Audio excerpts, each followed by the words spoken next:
Week 13. Oh, God.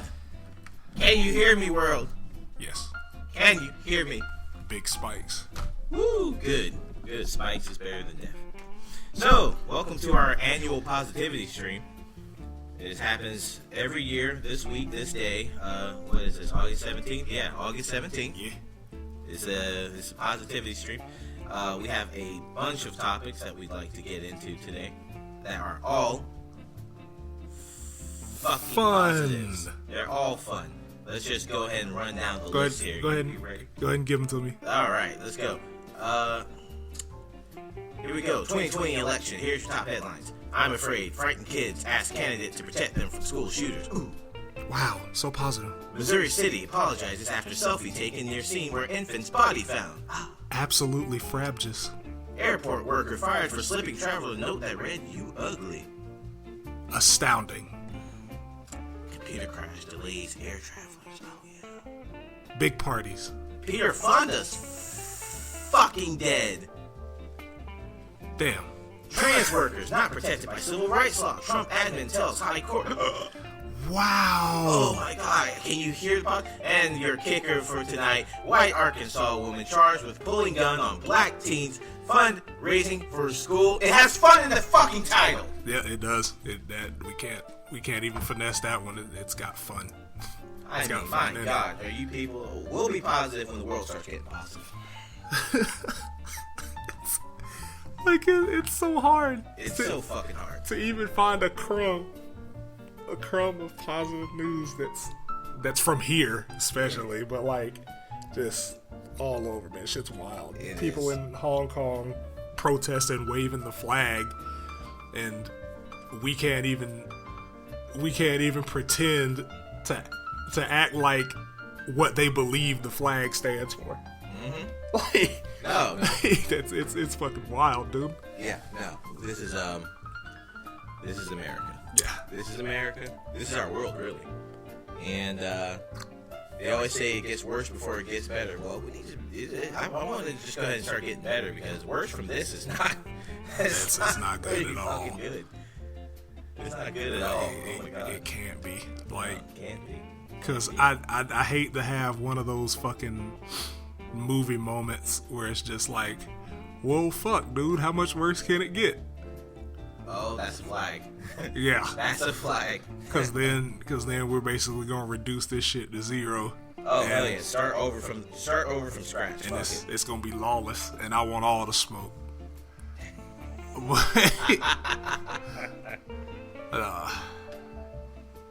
Be nice.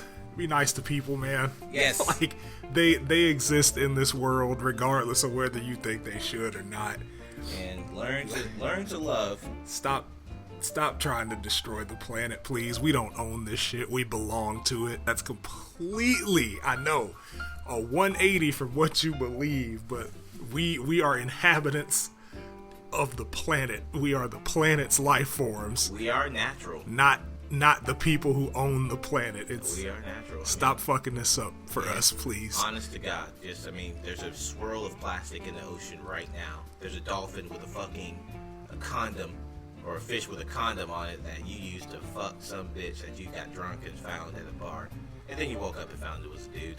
But you still liked it. I mean, what's the problem, nigga? You liked it. What's the problem, you nigga? Fucking liked it. So what's go ahead. the problem? We got to go start fucking raw. Okay, get rid of condoms. Facts. Just get lube, dude. Just get like a bunch of lube. If you were fucking if you were eating a Snicker bar earlier in the day and then you take out a condom, you're wasting stuff. Just use the Snicker bar. Dude. Like you wouldn't go to your favorite sandwich shop, order a sandwich, and then get home and eat it with the wrapper on it, right? You wouldn't tell little 30 to 50 feral hogs, would you? Yeah. Like the distant sound of 120 to 200 hoof prints has me shook. Where's my fence? I need my gun or fence. I need my gun and or fence. That's a very smart statement. Yeah. Okay, we got to do this, guys. We don't have too much time. Okay. Let's get kicked off. So, recently, our boy, the hawking Ben Shapiro, says that it's a you problem if you've ever had to work a second job. which is like the most elitist, privileged shit that I've ever heard in my life. He's the first one to try and talk about privileges like a figment of your imagination. It's Yeah, not he real. says shit like that. Why don't poor people just buy more money? like, I mean, if you've ever been in an economic situation that was not advantageous to you, i.e., you're a victim of gentrification, or you're a victim of learned helplessness, or you're disabled and the job you do have does not provide you with enough funds and you can't get another one because of your disability. If you've had to work 2 jobs, it's because you lack the skills. That's a you problem. That's a you problem. Woo. And You guys, why don't you just get up out of the wheelchair? If you got up out of the fucking wheelchair, if you pull yourself up by your bootstraps, yeah, fucking exactly. even if your legs don't work, you're not disabled. You're just lazy. I got another one for you. I actually saw a old Ben clip where he was talking about climate change, and he's a denier. People don't like to use that word, but when you deny actual factual things, the term denier it's justified. right? So it's he's a denier, and like they were talking about how like the water level will rise, the sea level rises, and that will affect some residential areas that are close to the coast all around the world. And he says, you know, do you think that people when the sea level rises and it goes to their house, you don't think they're going to just sell their house? Right. 100%. Motherfucker, to who? The house is underwater. Who's gonna buy a fucking underwater house, Ben? The fishes. And like here's my issue with like him and that entire camp that believes he's like just the second coming of the intellectual man. They honest to God treat him like he's fucking Christopher Hitchens or something. First of all, it's a mob mentality because he's granted he has said some stuff that's been accurate, some stuff that's correct, but 9 times out of 10 he's correct adjacent. And that's enough for people with confirmation bias to be like, oh, you know what, everything he says is factual. Yeah. Like he doesn't say anything that's not founded with research or, you know, backed up by just facts and numbers. Right.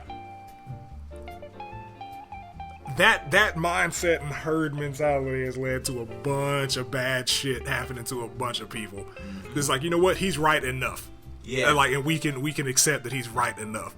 Also, with his points, it's an old debate tactic. It's called Gish Gallop.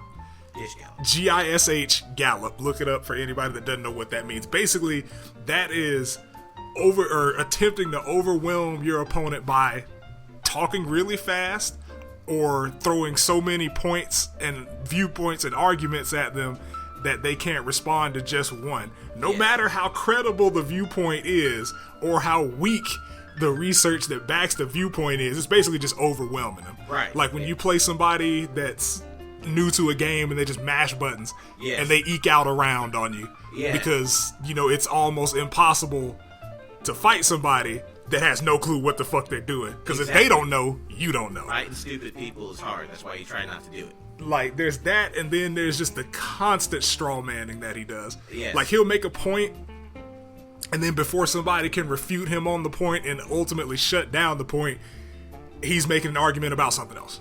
Yeah, no, that's the video where he got quote unquote destroyed against that other guy. Yeah, because like when he was like, why don't you just admit that you're a leftist? I don't understand why you just won't admit that you're a leftist. Because like, if you don't do that, we're not gonna have an honest conversation. If we're gonna have an honest conversation, you gotta say, so why is it too hard for you? Why is it so hard for you that you're a leftist? That's my best Ben Shapiro I've ever done. Because like, oh my god, that was actually really good. That was solid, dude. That was really good. Because I'm actually proud of myself. Because when he runs up against somebody that doesn't fall victim to those tactics, his arguments don't hold weight. And like it's almost like he doesn't have a point. And like he knows exactly what he's doing because he always wants to challenge someone to a formal debate. And a lot of people believe that, oh, well, if it's enough to be a debate topic, then it has to hold water. Yeah. Now you're giving relevance to shit that has no ground. Right. And you're putting it up on a pedestal, and a lot of it, for some people, that's enough. It's just like, oh, well, they're going to talk about it, so it has to be relevant. Yeah. And I'm like, no. He just wants to boost his numbers and try to seem or live up to the expectations that his camp has for him. I mean, that might. He's a public figure in the same sense right now towards like how Richard Dawkins used to be, and Lawrence Krauss and Christopher Hitchens and James Randi. All these guys who would do public debates and things back in the day when there was a big curve of atheism. Yep. There was the atheism. When there was the uptick. Yeah. And so now he's kind of in that realm. He writes his little book and he goes on tour. He does a little debate against someone, except it's not atheist versus Christian or a religious person. It's all politics. It's a political side. Politics and life morals. And one of the things is like the quote-unquote debate that happens is nothing more than a fight. It's not an argument against each other. There are two people that are trying to sway public opinion or verify or defend a position that they have and try to justify it using reason, logic, and evidence. Right. They're just going out there slinging mud. And that's people really think what it is. That's what a debate is. Yeah, and that's all it's become. It's not become argument. It's become a fight. And when you are going to try to convince people of your point and try to convince people you're right, you try to argue your point and defend your point. When you go into a debate, you try and win. Yep.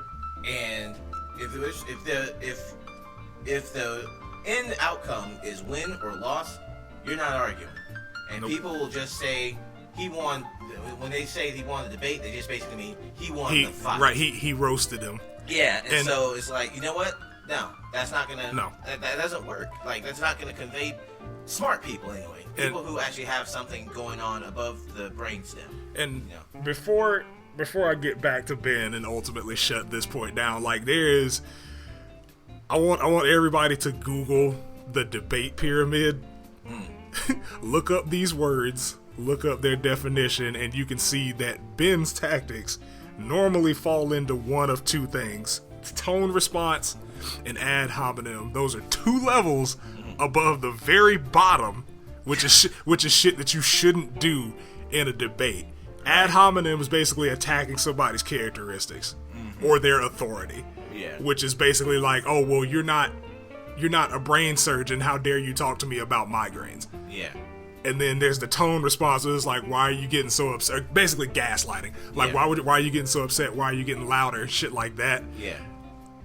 There's rarely any central point refutation, which is what a debate is supposed to be. That's what if somebody says, "Hey, I think the sky is red." Right, I think the sky's red. You talk about why it isn't or why you think that it is, not how unironed his or her shirt is today, or why they talk like they're the only person in the audience. Or even worse, the thing that irritates me the most nowadays is go and talk about things that they said in the past, right?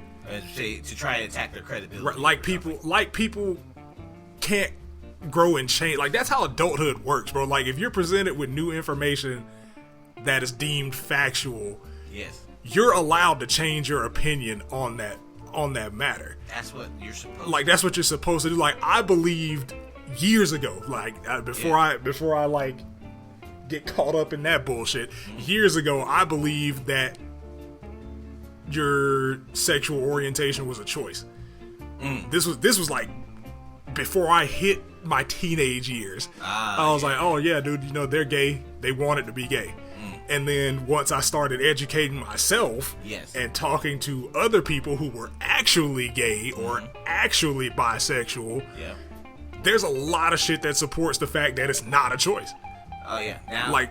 Now the harder one now is trans. So when people say they're trans, it's just like they're choosing. And this one just bothers me to hell because it's not a choice. Let's go ahead and just establish that. Right.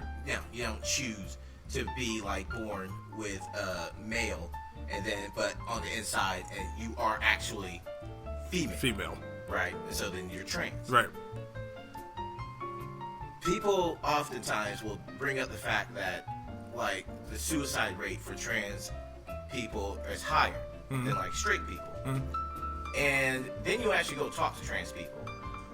whenever I've talked to several, I know one personally. Hell, I'm friends with a couple of them. Yeah, and so whenever I talk to them about their past, when they're willing to open up about it, they're talking about being smacked around by their parents because they say your father beats the shit out of you because he says he doesn't want to see you in the dress. Getting bullied by teachers, getting bullied by students. High school is hell for transsexual people. I mean, and all this other stuff. Yeah, they're fucking killing themselves. You want to know why? Because the world that you fucking made is making them do that shit. Is making them fucking kill. It's not because they're fucking trans. Dude. It's because they're trans and living in your fucking world. Like, having any type of non-neurotypical or like sexual or gender deviation is pretty much a gauntlet until you hit college. Honestly, like it's basically it's a battle royale until you hit college, especially in high school, dude. Oh, like, for fuck's sake. High school, it's a lot better now that like the social climate's kind of like shifted away. It's like, oh, okay, you're gay, whatever. You know, there's still assholes, but like it's not, you versus thousands of other people. Yeah. Like it was when we were kids and our older siblings or people that we knew were in high school, or even when we were in high school. Because like there would just be like idle shit that I would hear about like the gay students in our school, and I'm just like, why are you taking time out of your day to try and do this shit or say this shit about people? That nigga ain't bothering nobody. It's just living. It's like that man. It's like that man or woman. Right, that man or woman is trying to get an education just like you and I are. Why the fuck are you trying to make his already difficult life even harder on a daily basis for 257 days every year for 4 years? Fucking kids don't see it. When we were kids, most kids don't see it. Let me say it that way, because they go home and they'll go home to their parents who will be watching CNN, and they'll see a story about a gay person or a trans person, and their dad or mom will just slip out just a comment just saying or something like that, and they get that negative influence in their fucking head, and then they take it out at school, because kids are the product of their environments. That's just what happens, and that's what generally affects their behavior and how they act when they're not being supervised. Yep. So it goes right back to the home. It goes right back to the home. Yep, it follows them. Like I said, until they get to college or they move out, whichever one happens first. Honest to God, I mean, it's just like getting out to that world experience and going to see other people. That's a better education than anything they'll teach in school. Yeah, it's life changing and life saving. Yes. But after that tangent, like I just want to read you this, like another quote from your boy. Woo! He says, the point I'm making, of course, is that you cannot dictate that a job pay you what you wish it paid you. And I'm going to stop the quote right there, because the rest of it is also inaccurate. But I'm like, have you never, John, okay, have you never been at a job where you were able to say, hey, I want a raise to your upper management? No, I've always been able to ask. Or even when you one of the interview questions, if they don't have a set salary, is how much do you think you should be paid? Right there, you're setting the pace for your pay. So what the actual fuck is this man talking about? You can't dictate that a job pay you what you wish it paid you. When I got this job, I knew the baseline pay. I overshot it because I knew they were going to try and, undercut me. They were not necessarily lowball, but I knew they weren't going to give me what I asked for. Oh, absolutely, yeah. They gave me $2 less than what I asked for.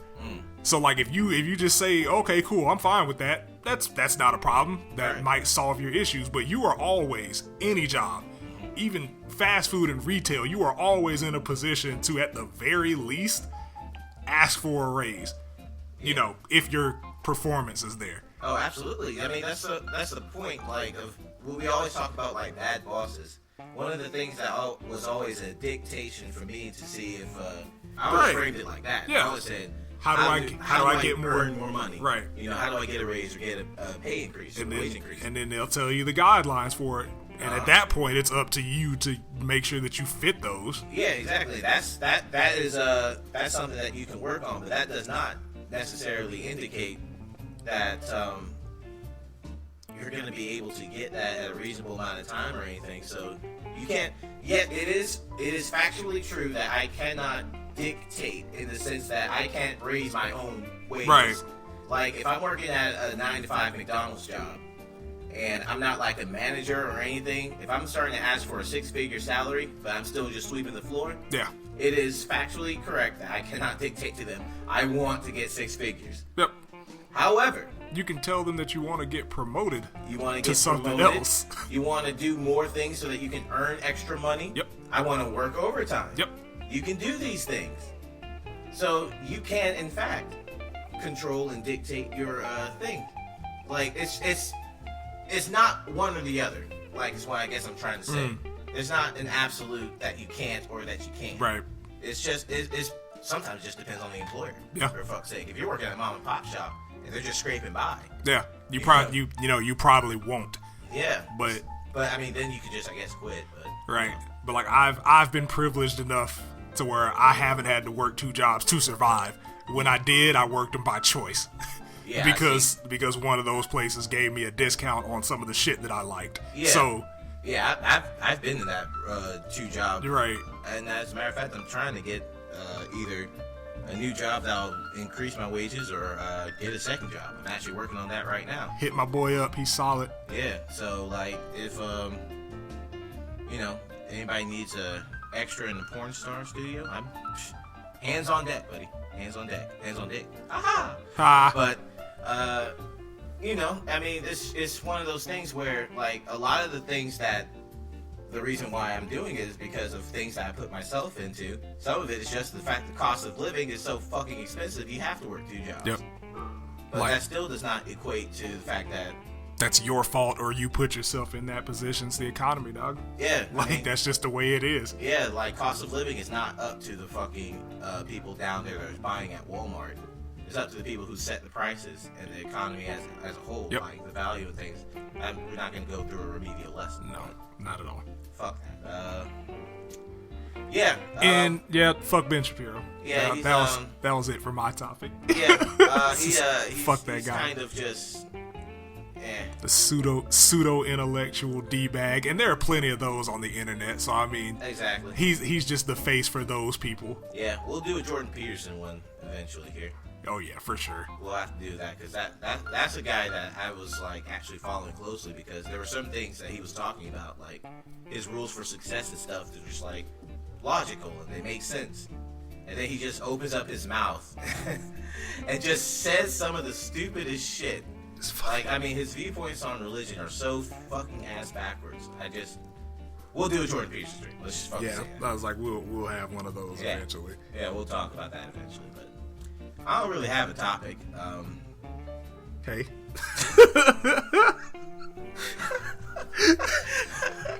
That was my topic. That was my rant for the day. That was my rant. Have you heard about the JayZ shit about him buying an NFL team or Oh getting god, I involved in the forgot NFL? about that. That was something I did want to talk about. Yeah. Yeah. So essentially, JayZ is getting involved with the NFL. He's going to become part owner of a team. It's still ambiguous, but he's gonna be helping them with the social conscious aspect of the NFL. of course, Relation. that man's probably going to buy the 49ers or another team that needs a quarterback and then hire Kaepernick back. That's what I think the long con is. That's what I It's a think. long game? Oh yeah, that's what I think it is. Because like the tear that this man has been on lately, in a positive light for the culture, Yeah. has been absolutely fucking wild. So like that. I saw it from jump. I was like, I know he dabbles in other businesses, but why specifically the NFL when the MLB is a way more profitable organization? That's just my theory on it. Like Right. that's the game plan is to get Cap back in the league. Because I mean, he wasn't blacklisted by the NFL. He was blacklisted by the owners. Right, he was blacklisted by the owners. Like there was collusion to keep that man out of the league. Now, So, here's what like- I will say, technically speaking, the NFL is the owners. That's fair. Like they actually control things. Well, I should say Jerry Jones controls things. Yeah. Roger Goodell, he's kind of like the figurehead. Yeah. But at the same time, I see what you're saying. Like that's an interesting concept because I've seen like the reaction has been both sides. Some people think that he threw Kaepernick under the bus. Oh yeah, by teaming up with the NFL. For sure. And I can see that to a certain extent. But if he pulls this off, we build a statue in this man's honor. Yeah. We put that shit right in the hall, like of the Civil Rights Museum. Yep. We put him in there and we hang a Kaepernick jersey. Right, put him in a Kaepernick jersey, or him and Kaepernick like dapping each other up, some shit like that, whatever. Like that Vegeta and Goku. Yeah, the bro fist. Yeah. But that's just one man's theory on it. Yeah. Like the internet seems to think that there's something else going on, like he's a sellout, mainly because of clickbait article titles and Jamil Hill. Woo! Now, you said the name. Now Jamil Hill is just and I hate to use this term, but I'm gonna use it. It's just the epitome and the face of bitter black woman Twitter. She's a writer, yes, an accomplished writer, so like I can't take that from her. Yeah. But like a lot of the shit that she does, or a lot of her articles, come from a place of reactivity. So it's like, okay, well, you being who you are on the internet and having access to the people that you have access to, you probably knew about this weeks before it was made public. Or it was in the air around you and your circle, because that's what journalists and writers do. Right. They just get this info and talk about it, and then they break it. They write their opinion pieces on it. Whatever shit happens, you probably knew about this before we did, but you didn't write an article about it until the internet reacted to it. And the main thing that a lot of these articles are using from their discussion was the quote. The short quote is, "We're past kneeling." That sounds like, oh well, I don't care about that. I'm just here, for what I'm here for. Right. Which, if that was the case, who the fuck cares? It's not anybody's job to save us. Yeah.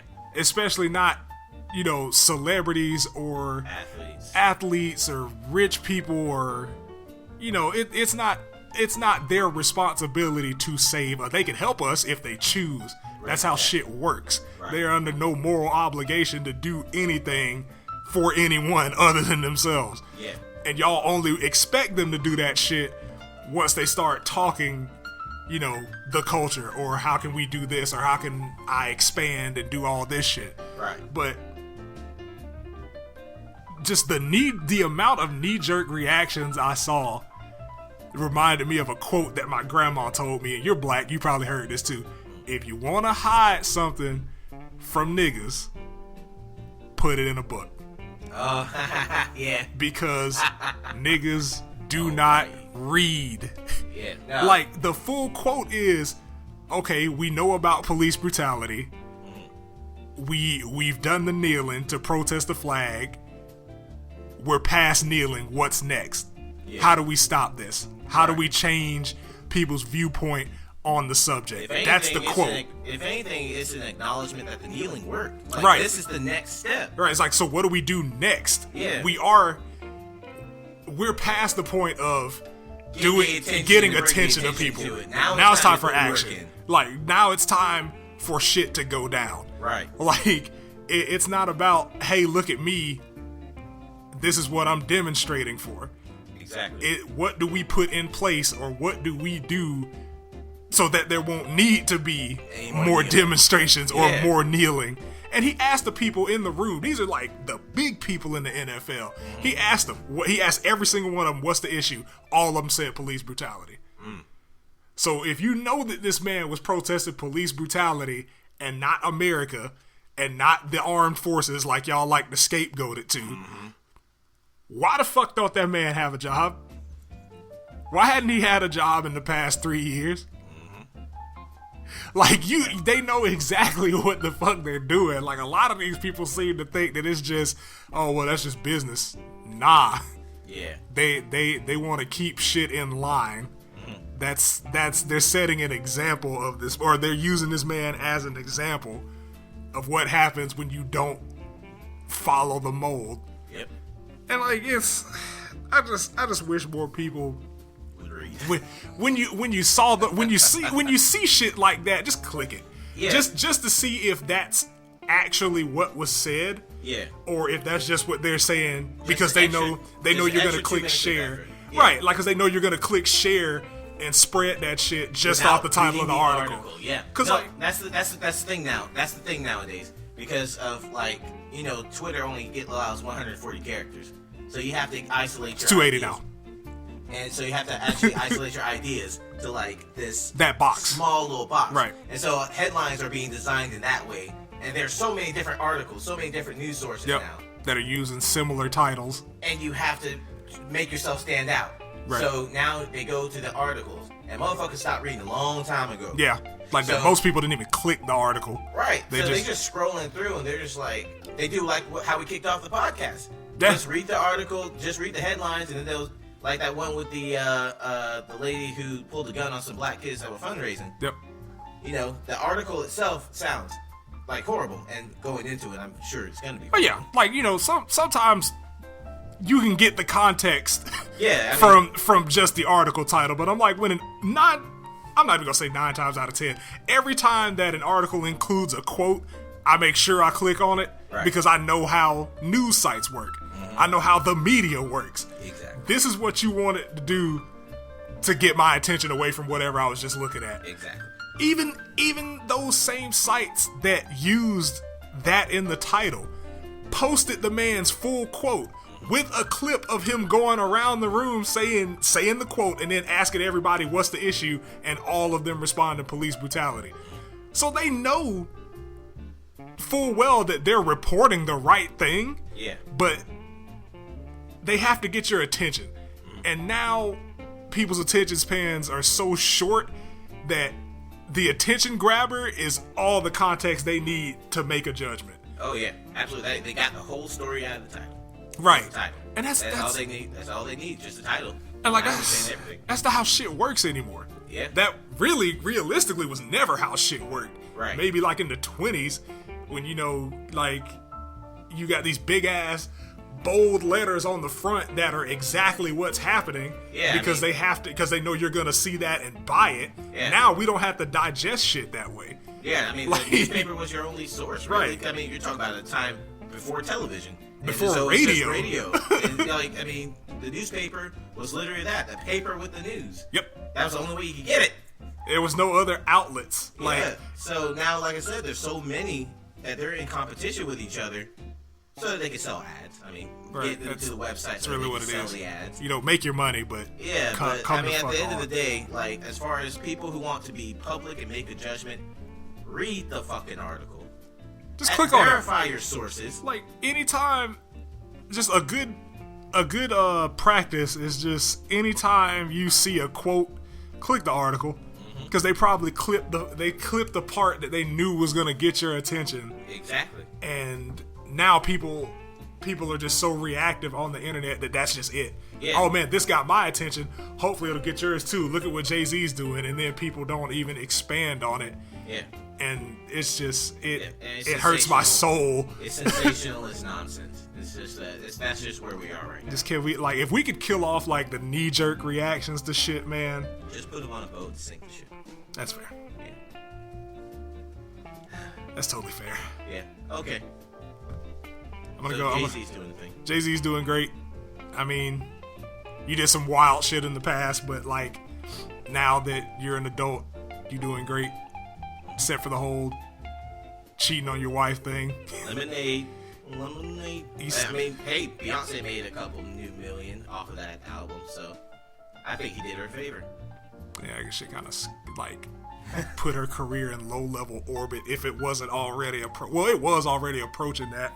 Yeah. Because she's talented. She's had a pretty long sustained success over the years. An unnatural success line for a pop star in America. Yeah. Like, I mean, most people will off themselves or just be in the fucking discount bin at your local Best Buy by this point. I'm not talking about Beyonce because I don't like Beyonce. Bye. Okay, I guess we're done. This is a Beyonce free podcast. Like, okay. If you like her music, go support. I don't, so I'm not. All right, well, see you next week, my what do they call her fans? Like babies or something, or honeybees, or The Beehive. Wow, dude, I think that's like the whitest that I've ever seen you react towards the culture. The Bebes, fucking hell. Yeah, the Bebes kids. Gonna pop a cap. Bebes kids. No she don't die, multiply. no she didn't. Oh no, she didn't. No, she did not, brother.